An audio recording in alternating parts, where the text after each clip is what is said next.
since my last defensive video, but we're plugging away at it today. A lot of people slept on this dragon. A lot of people, for some reason, thought that he was like a replacement for Nidhogg or a really good Cav General. But honestly, for my money, I don't think he was ever meant for that. I don't think that's what the developers designed him for either. I think he was always meant to be a sub-city general or a sub-city dragon.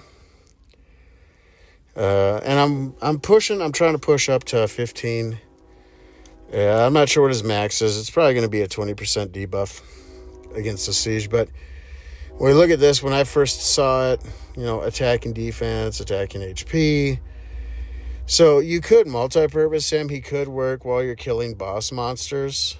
And you could use him as a with a Cav General that's really heavy attack. But for me, what I've done clearly is I've gone ahead and pushed him. Which, you know what? I think he's going to be cut 25% HP when he's done. But I looked at that and I was like, oh well, siege HP debuff. I could really use that. And also, you also could probably use him. No, never mind. No, that was a dumb idea.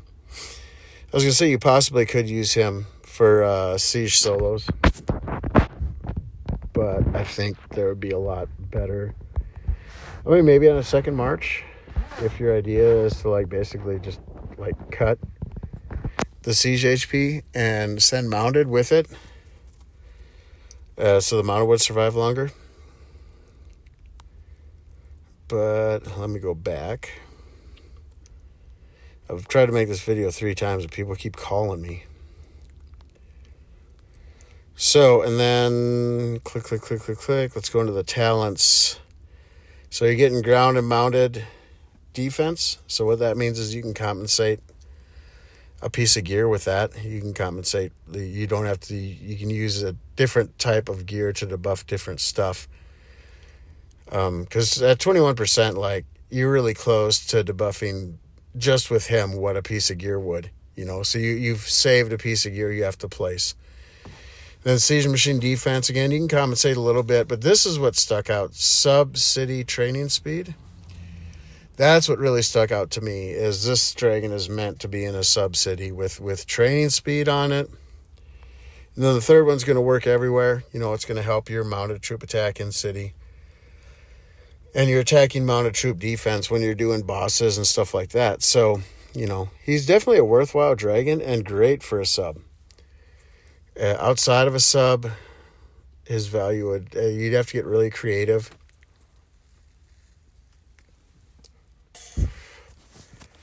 Maybe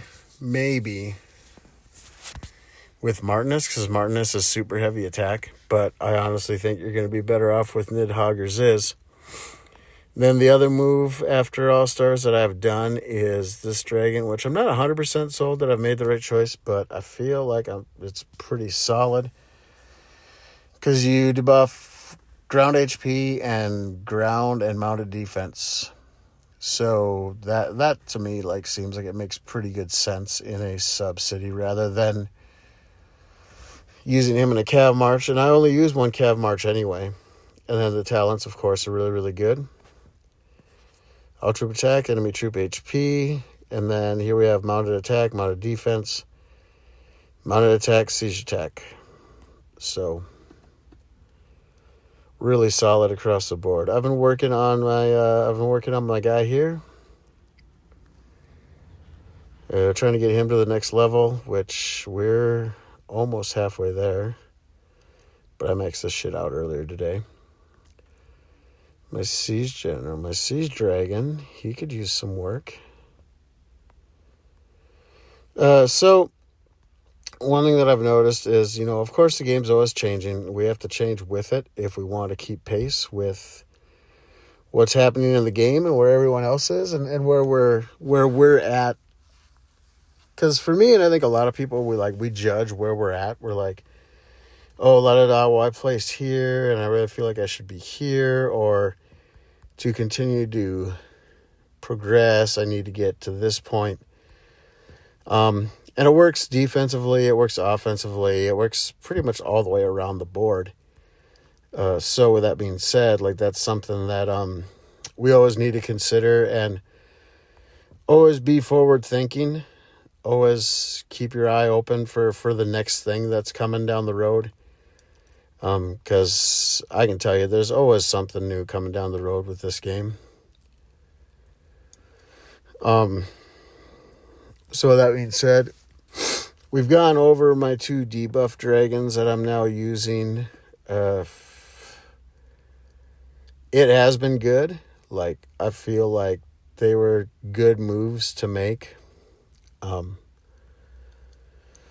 Because it does give me more debuff, it gives me more options. I can go away from certain types of gear that I feel like I needed and switch to something else. And in this case, it's ground and mounted buffs for the most part. So I can look at different gear that's going to focus more on other areas that I'd like to continue to debuff at a higher level. And debuff is a big part of defense.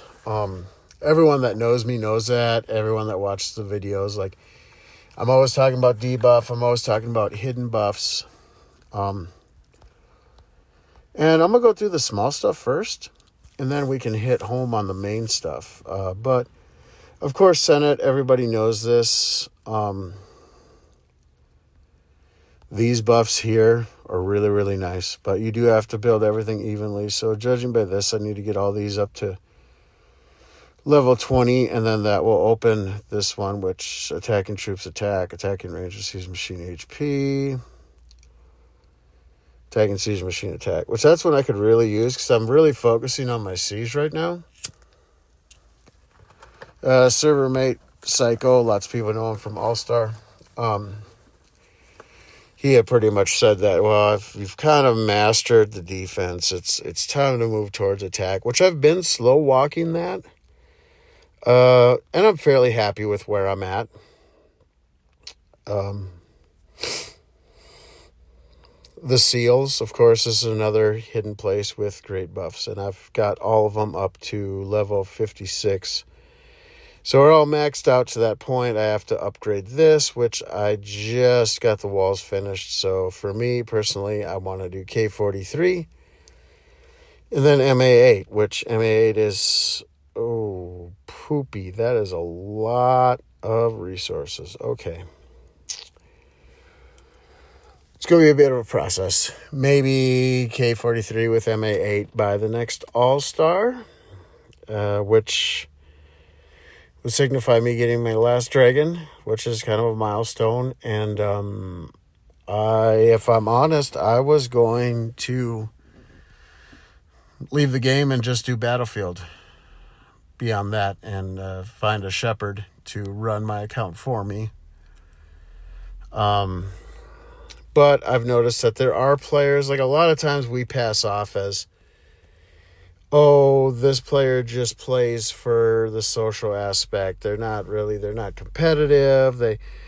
But when you used to go to a smaller alliance and you start talking to these people, like, you learn real quick that that's really not the case. They haven't had a knowledgeable player guiding them.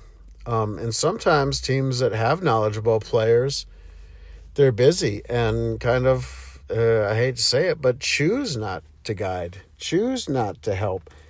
But then also are like, oh, well, we need to recruit, or we need our medium-sized players to step up and get bigger, which the issue is, if that's what you really want, you're going to have to put time into it. And I have done that. But then also at times I felt like I was just spinning my wheels and I was giving out this info and no one was paying attention. And that's part of the reason that I stepped away. The other part of it was, I'm just going to get into it. If you have a player that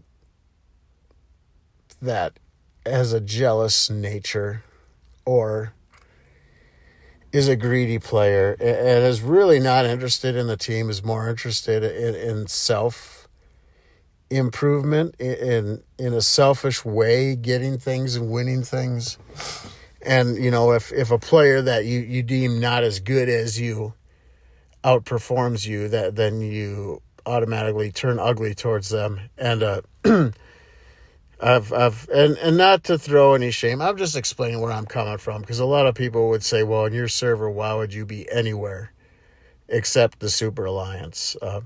This is just where I'm at. And my leaders they tried to get me to stay. They tried to get me to figure out a way for me to be okay with the situation. And I was like, no. And my thought process was like, if I would have said these things to people, like you all it would have been like an uproar. It would have been a riot. So that's where I'm at, is I'm like, you know what? If I understand rules are rules, and you want to have your guidelines, but if you're going to have guidelines, they're going to have to be spread equally across every player in the alliance. And what's expected of me should be expected of everyone else. And I'm not trying to throw out or cause any trouble or anything, but I'm like, zero people were willing to take accountability for the things that were said to me, which I don't feel was appropriate at all. And with that being said, for me, I'm not going to stay. I'm not going to stay and play on a team where there's a toxic player, whether it's towards me or towards anyone. Because if any of my other teammates had that said to them and were treated in that manner, I'd be like, I'm not going to play with you guys, because you know what? If that's okay, if you deem that as okay, like I don't want to do it. And I'm not pointing a finger. I'm not blaming anyone. I'm just putting the situation out there so people understand why I am where I am. Now, when it comes to debuff and your subsidy generals, it's going to be keep specific. If you're trapped, clearly Jan is not going to be a high priority, because you should build low amounts of siege. You shouldn't be trying to debuff siege. You probably want to be debuffing Archer, Cav, and Ground at the highest rate that you can. That seems to make the most sense to me. Every dragon, every beast, everything that you can to get a slight advantage on the debuff, I recommend that you do. Unless you are a huge player that's going to do big solo attacks and score points that way, I feel like this is probably a smart way to go. Could I use a ground dragon? Could I use him for my ground? Absolutely. But I feel like he serves better here, because most of my points are going to come from defenses. So most of my beasts, most of my dragons are in subsidies or proper generals. Nero still remains one of the best free-to-play generals, in my opinion, that you can get out of the tavern. Arminius is solid. He's kind of even across the board. Jackson is good. So for debuff, like, it depends on what you need. It really does. But there are some specifics. Like, in my opinion, when you're getting bigger, even if you can only do the specs, I think Jan is better than many when you are looking at debuffing siege. I think Zizka is another one that, even without red stars, is better.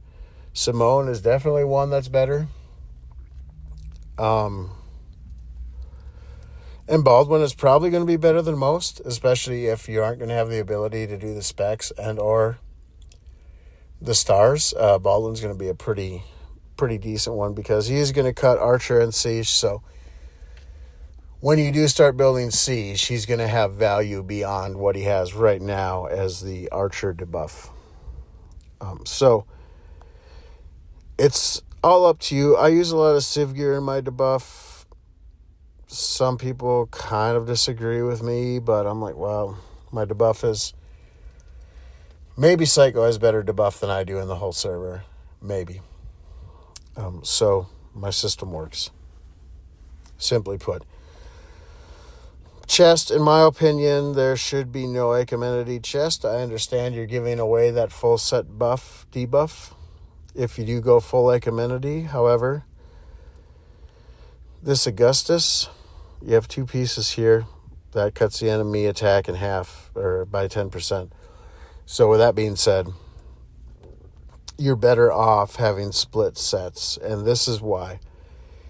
So this is Ares armor. Ares armor, outside of Civ gear, the only chest piece that will debuff Archer and Siege, but here the main point is the Archer, because no amenity gear debuffs Archer attack. This is the only one that does. So when it's ascended and you've got, let's say you have 10 subs, that's 340% Archer attack debuff that you cannot get anywhere else through amenity. The only way you're going to get debuff in that area is with Civ gear. So, with that being said, once you can make this Ares armor that debuffs a ranged attack, I recommend you do it. Everyone's going to debuff something differently. For me, my main goal, since I'm a siege-based defense, I want to cut siege and archer attack at the highest rate possible. I want to defend the best I can against siege rallies, so it takes longer for them to get to my archers.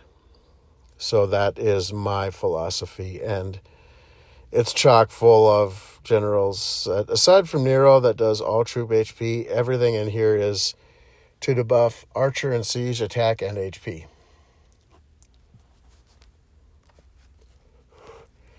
So a debuff, that's one that you kind of have to learn on your own. You kind of have to look at your reports, decide what you want and need to debuff, and then you're going to have to move forward and do that. So it's real simple. All you have to do is go into the generals and look at what they debuff, look at everything, look at the specs, look at the stars. And that'll tell you like what that general is going to do for you, and then that's what you go with, and you move forward with that.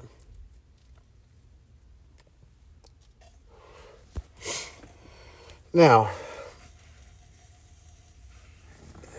research, again, simple. Everyone knows, everyone should know this. Like, defense is, or research is key.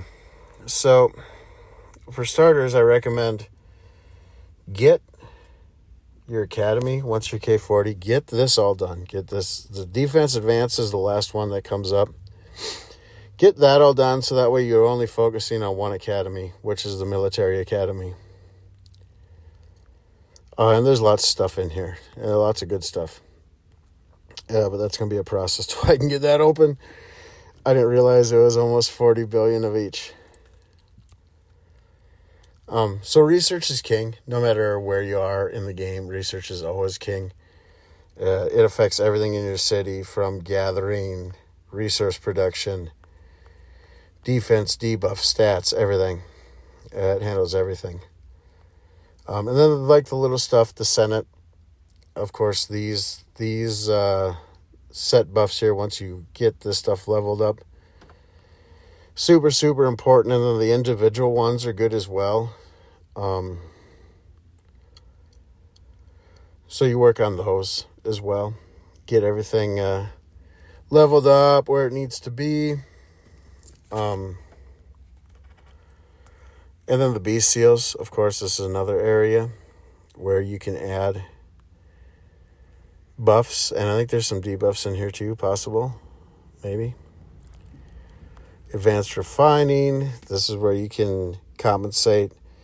If you aren't up at the highest level, you can add buffs in here. And I do generally the ones for HP, but HP and attack, I work on these this debuff gear, the Augustus and the Romulus.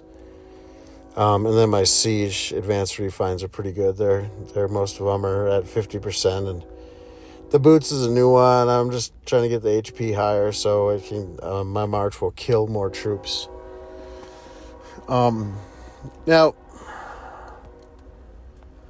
we go into the build, and if you're going to be a siege heavy, you're going to have to be heavy with siege. And in this case, like I would like my 14s to be higher, and I would like the 13s to be higher. But right now, it works. I'm going to have to add some depth. I need to add some girth to the siege layers. But right now it holds up. RSP kind of had their way with me, but they were negative on the siege and the archer rally on me. The ground cleared me, and also I was down 10 billion power, so a lot of my high tier troops were gone already. So I'm happy with that defense. That was in Clash of Civilizations, and that was a fun battle. I mean, they smashed me, but still, at the end of the day, like I'm happy with it. But like this is the big thing, right? And the misconception, the big lie that went out is, you had these massive players and they had all cav flat refines and people believed in that, and they were like, oh, well, if a big player like that's doing it, there's got to be something to it, so I'm gonna do that too. Well, this was the issue, and I said it then, and my reasoning was, well, but that's them. That's like one of the biggest players in the whole continent. That's not you. That's a player that has all the duty officers ascended. That's a player that has almost literally every buff and debuff at their disposal. That's not you. But players did it anyway. And this is part of like the big argument and toxic attitude between me and some other players. Because they wanted to refuse to believe it. But as I walk through it, it makes sense. And I'm going to walk through this real quick. Just so you guys understand where I'm coming from with this next section talking about the refines. So you've decided to go all cav HP flats and all cav attack flats, whatever you decide. Like, a lot of big players will still run percentages on all the attack and probably half the defense, but they'll do half defensive flats and then they'll do all HP flats, usually cav. Well, here's the issue. When you've gone all HP flats on the cav, what that has created is you do not have any percentages which are going to protect your higher tier layers in the siege, arch, cav, ground, none of that. Those buffs are all taken away for flats. Then the argument that I got was, well, I've got way more low tier cav than you, so I need more flat refines. And I was like, actually, the opposite is true. You have 4 times more T1 calves than I do. So since you have 4 times more, you should need less refines than I have. And I've only got 1 cav flat HP and 1 ground flat HP.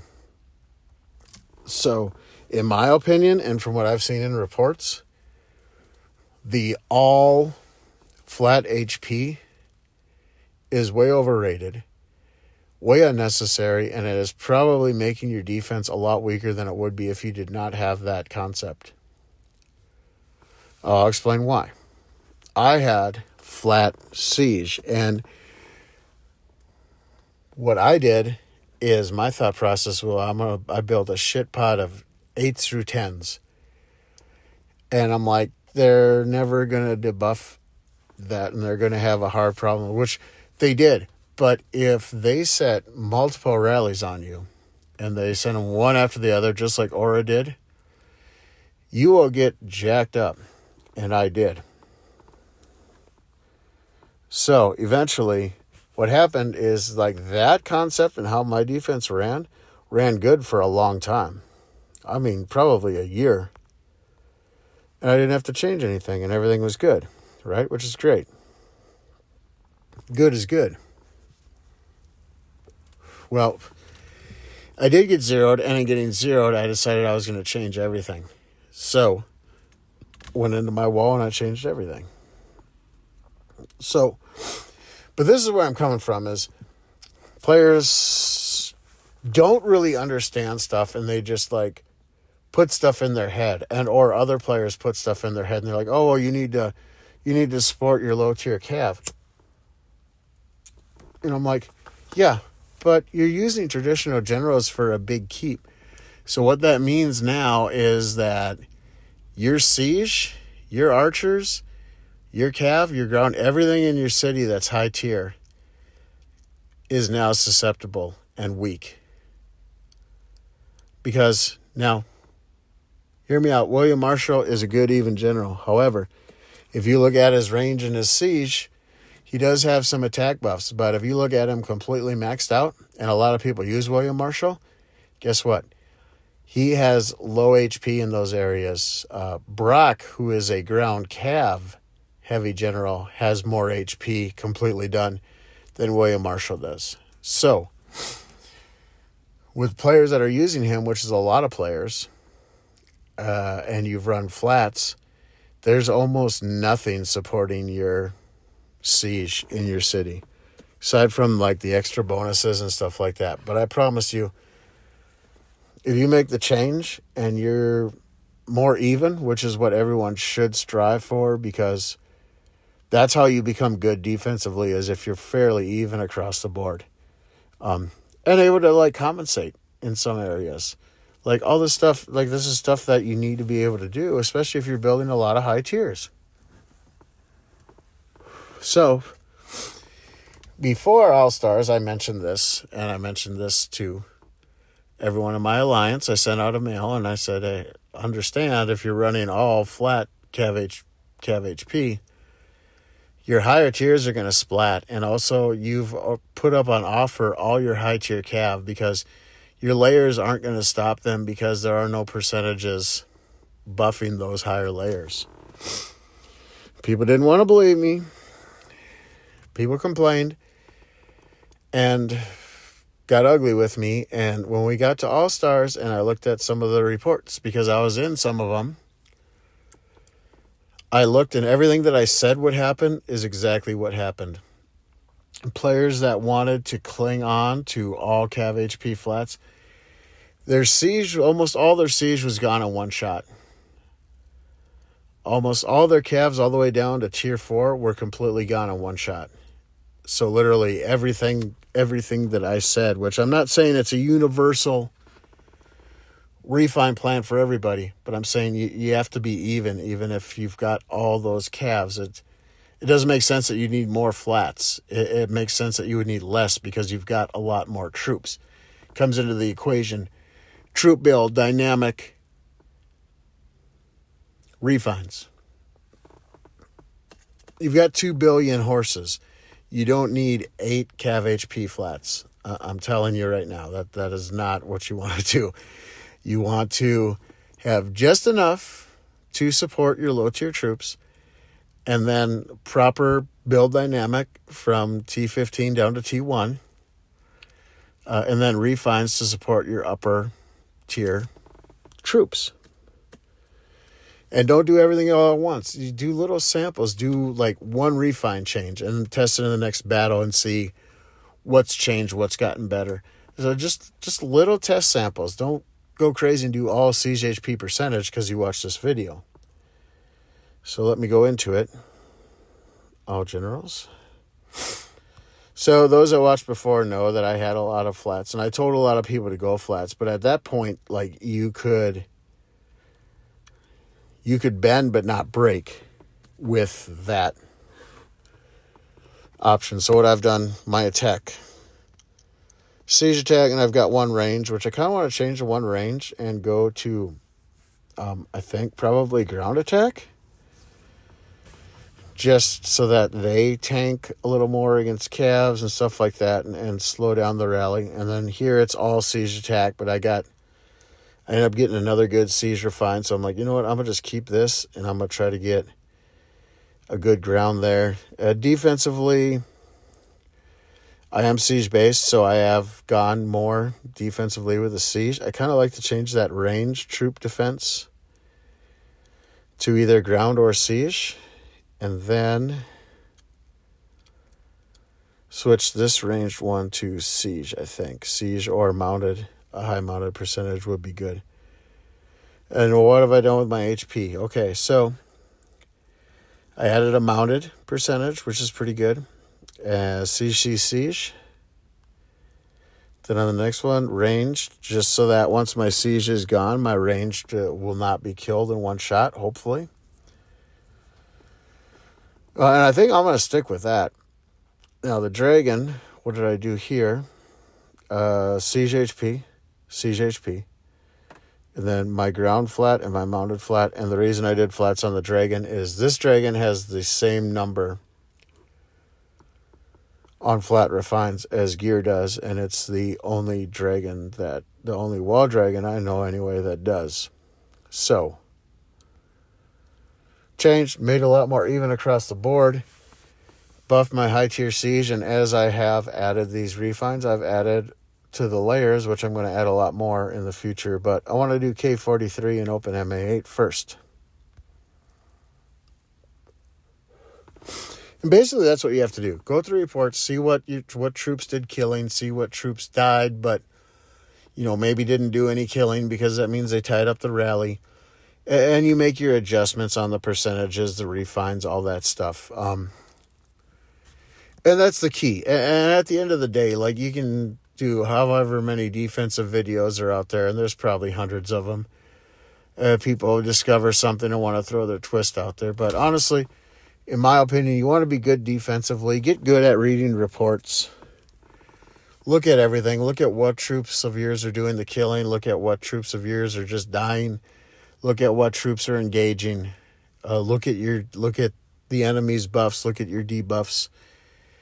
And you adjust yourself. In doing this, you teach yourself the game. And this is how I taught myself the game, and how I got to learn so much about the game is after the battlefield, whether I win or lose, I look over reports. And I don't just do my defense reports or my attack reports. I look at everyone that I rained. Every report that I have, I look at. Because I have to help my teammates get better too.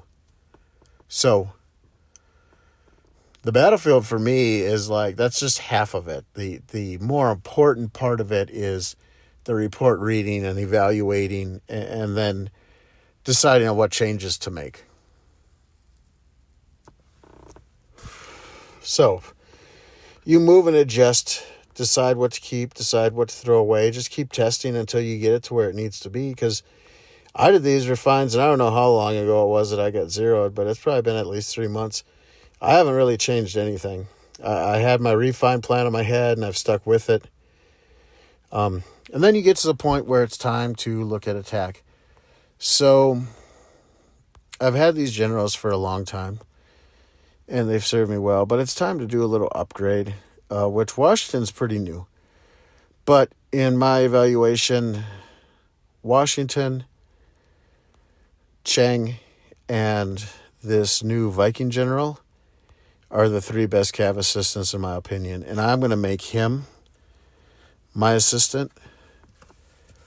The reason is, as far as when you look at buffs, he's got the highest attack, HP, and defense buffs across the board. And he's got a good march size. It's not as good as Cheng's, but everything else in his buffs is better than Cheng's. So I'm like, well, giving up 3% or 4% is very little. Zheng, if you're talking straight march size, you've got a beast cav general. Zheng is going to be a good assistant if march size is the most important thing for you. If being more even and adding HP and defense is more important for you, then it's Hakan Haraldson. That's who you want. Washington is a good mix of both. He's who I currently use, Washington Prime.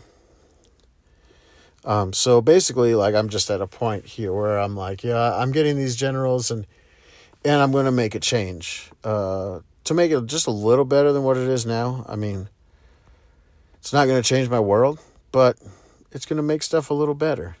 Keep in mind, I don't have T15 calves, so the boss monster stuff, I'm competing with T14s. We're talking world boss and stuff like that. Now, Archer, I was running Ragnar and Merlin, which is a great combo, but Franz is a little bit better, gives me more march size, gives me more attack, HP, and defense. So, for me, Franz Joseph is going to be the Archer assistant, in my opinion. He matches with Ragnar, and he's the best option that I have. So, it is slowly, like, working in and getting these generals worked in and changing what I'm doing and getting better buffs, getting better march size. But for me, so the current is Miltiades and Narcissus, I think, is the best ground combo, or it could be Narcissus with someone else as the assistant is the best. But if you're old school like me, you're still running Ludwig, and you've run it as long as you could for as long as it stayed good. Here's a little. He does not match with Miltiades. Maybe he matches with Narcissus, but also he does match with Ludwig, and he is significantly better than Miltiades as an assistant to Ludwig. So for me and for any of you still running Ludwig, if you are wanting to make a change to make your ground better, I highly recommend Zheng. He is very, very good.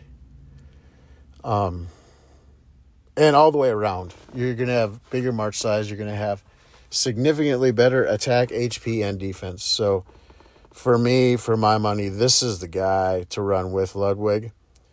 I didn't check anything else because I'm basically to the point I'm working with what I'm working with, and that's it. So that's kind of the bonus of this video. For those of you that do have Zheng, you're running Ludwig as a main, like this right here. This is a banger move because you're going to bump all your stats. You're going to have a bigger march size.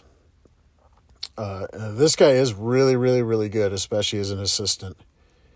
So with that, I think I'm going to cut the video off. It's been a long break for me, and I'm glad to finally get one out because I've been so busy. I've just been running, and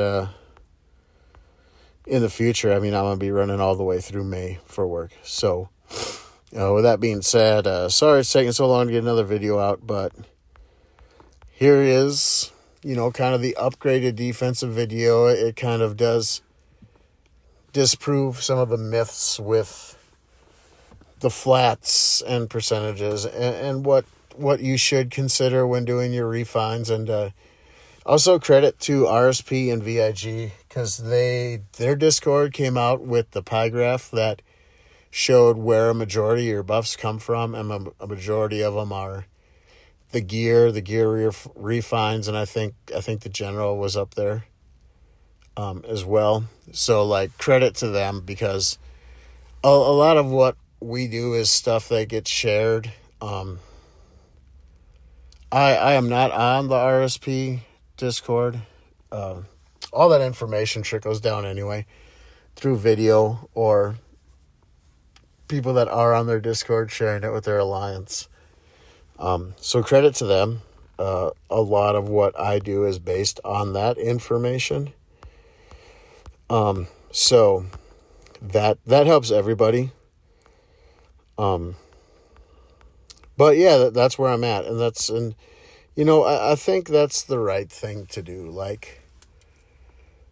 Always have an open mind. Always look for new ways to get extra buffs, debuffs, change dynamic, manipulate the game, manipulate the dynamic of the battlefield, make their certain troops fight your certain troops in a certain situation, tie up rallies, close down that rally before it digs too far into your layers. And that's what it comes down to.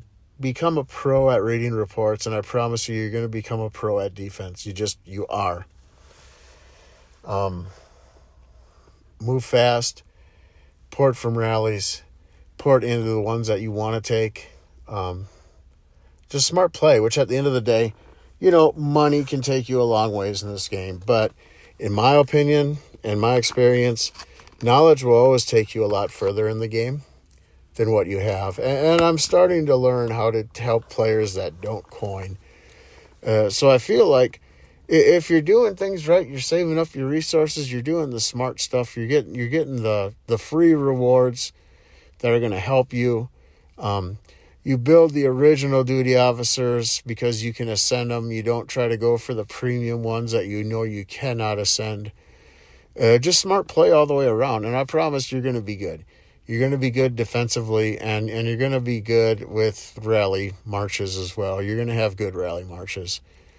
But that's my whole point, and everything that I talk about on this channel is teach the game to yourself on an individual level. Learn the reports. The reports will tell you everything that you need to know. and then just do changes and test stuff. And I promise your attack's going to be good. Your defense is going to be good. Keep going. Keep trying to raise your buffs up. Keep trying to raise your debuff level up. And you're going to succeed.